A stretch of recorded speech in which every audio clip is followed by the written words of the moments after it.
আচ্ছা ভাবুন তো, আপনি এমন একটি ট্রেনের মধ্যে রয়েছেন যে ট্রেনের বেশিরভাগ মানুষ কোনো একটি অজ্ঞাত কারণে জম্বিতে পরিণত হয়ে যাচ্ছে। তারা আর মানুষ নেই, মানুষ খেকো জানোয়ার হয়ে গেছে। তারা আপনাকে মারার জন্য আপনার দিকে এগিয়ে আসছে। তখন আপনি কি করবেন? কিভাবে আপনি বেঁচে ফিরবেন? এরকমই একটি গল্প নিয়ে আমাদের আজকের ভিডিও। এই লোকটির নাম শিওকু।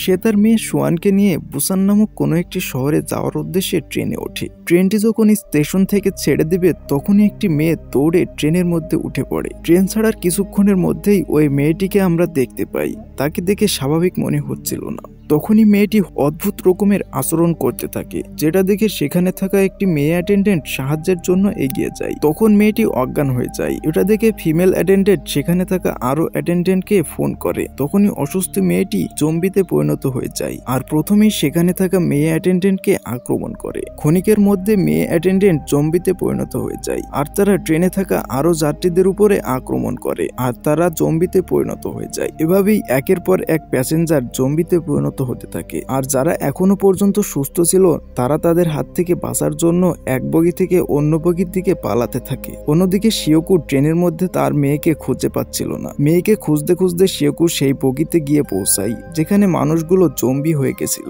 শিওকু সেখানের একটি বাথরুমে তার মেয়েকে খুঁজে পায়, কিন্তু জম্বিগুলো তাকে দেখে ফেলে আর তার উপরে আক্রমণ করতে আসে। তখন মেয়েকে নিয়ে শিওকু সেখান থেকে পালাতে থাকে। পালাতে পালাতে সামনের একটি বগিতে গিয়ে সেখানে দরজা বন্ধ করে দেয়। তখনই তারা দরজার বাইরে এক দম্পতিকে দেখতে পায়, কিন্তু তখনও শিওকু দরজা খোলে না, যদিও তারা সেই বগিতে ঢুকে পড়ে আর দরজাটি বন্ধ করে দেয়। তখনই আমরা জানতে পারি জম্বিরা দরজা খুলতে পারে না। তারা যদি কোনো মানুষ না দেখতে পায় তাহলে তারা শান্ত হয়ে যায়। তখনই সেই দম্পতির মধ্যে ফিমেল, যার নাম শিয়ং কিয়ং, সে কিছু খবরের কাগজ দিয়ে দরজাটি ঢেকে দেয় যাতে করে জম্বিগুলো তাদের দেখতে না পায় আর শান্ত হয়ে যায়। এরপর ট্রেনের ক্যাপ্টেন সবাইকে জানায় এই ট্রেনটি বুসান পর্যন্ত যাবে না, সামনে স্টেশনে থেমে যাবে। সেখানে তাদের উদ্ধার করার জন্য সেনাবাহিনী মোতায়েন করা হয়েছে। এরপর ওই ট্রেনে থাকা একজন লোক, যার নাম ইয়ংসুক, সে জানতে পারে তাদের ট্রেন সামনের যে স্টেশনে থামবে সেটি একদমই নিরাপদ নয়। সেখানেও এই অদ্ভুত ভাইরাস, যার ফলে মানুষ জম্বিতে পরিণত হয়ে যাচ্ছে,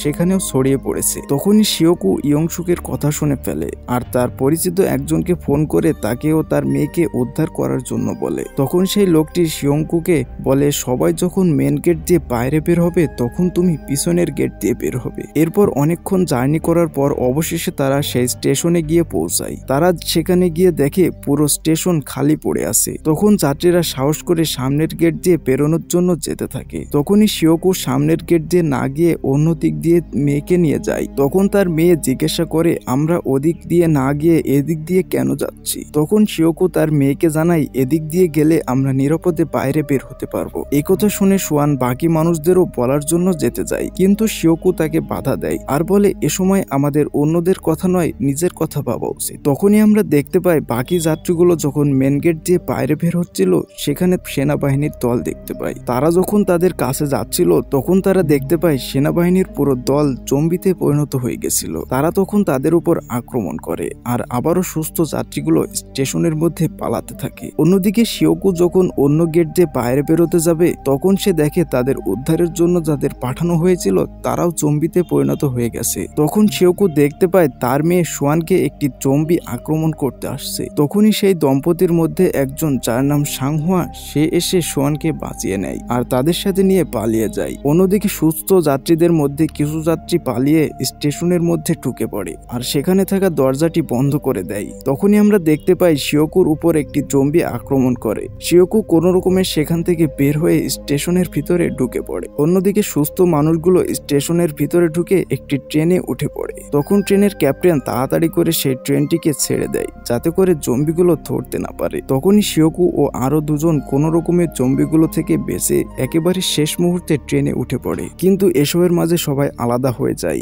এরপর সাংহুয়া তার ওয়াইফকে ফোন করে আর জানতে পারে তারা তাদের থেকে 3টা বগির পরের বগিতে রয়েছে, যেখানে একটি বাথরুমের মধ্যে তারা আটকে রয়েছে, যেখানে শিওকুর মেয়েও ছিল, যার বাইরে অনেকগুলো জম্বি রয়েছে। একথা শুনে তারা তখন ঠিক করে তারা তাদের বাঁচানোর জন্য যাবে। অন্যদিকে তাদের সাথে থাকা একজন বেসবল প্লেয়ার তার গার্লফ্রেন্ডকে ফোন করে জানতে পারে যে তারা 15 নম্বর বগিতে রয়েছে, যেটা ছিল তাদের থেকে 4টা বগি দূরে। তারা তখন জম্বিদের সাথে ফাইট করতে করতে সামনের দিকে এগোতে থাকে। এর মাঝে ট্রেনটি যখন একটি টানেলের মধ্যে দিয়ে যায় তখন পুরো ট্রেন অন্ধকার হয়ে যায় আর তারা বুঝতে পারে জম্বিগুলো অন্ধকারে কিছু দেখতে পায় না। তখন তারা এই সুযোগ নিয়ে তাদের বুদ্ধিমত্তা কাজে লাগিয়ে 13 নম্বর বগিতে পৌঁছে যায়। সেখান থেকে তাদের উদ্ধার করে 15 নম্বর বগি পর্যন্ত তারা পৌঁছে যায়, কিন্তু সেখানে থাকা সুস্থ মানুষগুলো তাদের ভিতরে ঢুকতে দেয় না, কারণ তারাও এই ভাইরাসে আক্রান্ত কিনা তারা তা জানে না। তখন সেই বেসবল প্লেয়ার দরজা ভাঙার চেষ্টা করে, কিন্তু এরই মাঝে সেই জম্বিগুলোকে আটকাতে গিয়ে সাংহুয়াকে একটি জম্বি কামড়ে দেয়,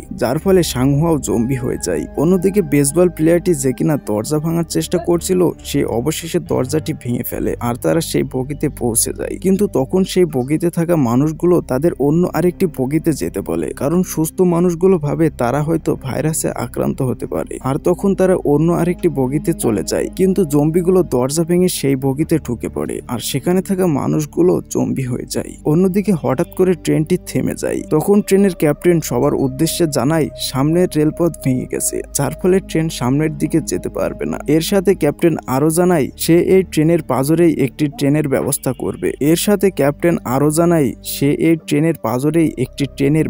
করবে। যারা তার কথা বুঝতে পারছেন তারা দ্রুত সেখানে চলে আসুন। এরপর আমরা ইয়ংসুক ও আরো একজনকে দেখতে পাই যারা জম্বিদের থেকে লুকিয়ে একটি বাথরুমের মধ্যে ছিল। ইয়ংসুক নিজে বাঁচার জন্য তার সাথে থাকা মানুষকে জম্বির দিকে ঠেলে দেয়, আর বাইরে এসে যখন সে ট্রেনের দিকে যেতে যাবে তখনই জম্বিগুলো তার পিছনে আসতে থাকে। তখন সেই ট্রেনের ক্যাপ্টেন তাকে বাঁচানোর জন্য নিচে নেমে আসে, কিন্তু ইয়ংসুক তাকে ফেলে নিজে ট্রেনে উঠে পড়ে। অন্যদিকে শিওকু আর তার সাথে থাকা সেই মেয়েটি কোনো রকমে সেই ট্রেনে উঠে পড়ে। এরপর শিওকু যখন ট্রেনের ক্যাপ্টেনের কামরার দিকে যায় তখন সে সেখানে ইয়ংসুককে দেখতে পায়, যে কিনা অলরেডি জম্বিতে আক্রান্ত হয়ে গেছিল। ইয়ংসুক তখন তাদের উপর আক্রমণ করে। এসবের মাঝে শিওকুকে ইয়ংসুক কামড়ে দেয়। তখন কোনো রকমে ইয়ংসুককে ট্রেন থেকে ফেলে দেয়, কিন্তু এরপরই ঘটে যায় এক হৃদয় বিতরক ঘটনা। শিওকুকে যখন ইয়ংসুক কামড়ে দেয় যার ফলে তার মধ্যে ভাইরাস ছড়িয়ে পড়ে, যার ফলে শিওকু আস্তে আস্তে জম্বিতে পরিণত হয়ে যাচ্ছিল। তখন শিওকু তার মেয়ে সোয়ানকে ও সেই মেয়েটিকে বাঁচানোর জন্য শিওকু নিজে ট্রেন থেকে লাফিয়ে আত্মহত্যা করে।